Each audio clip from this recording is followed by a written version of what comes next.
सोनू अपने जज्बात का इजहार करना चाहती थी, तभी इसको समझ नहीं आ रहा है अब उसे किसे बोलेगी।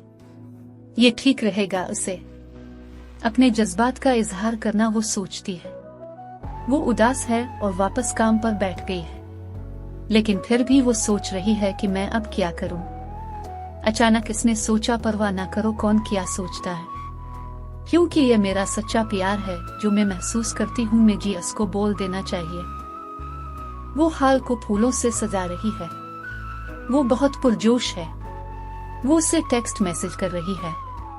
वो यहाँ इस बारे में बताना चाहती कि वो इसके लिए क्या महसूस करती है। वो यहाँ आ गया, वो बहुत खुश है। वो असको देखती है, वो गाना गाकर असको अपनी मोहब्बत का इजहार कर देती है।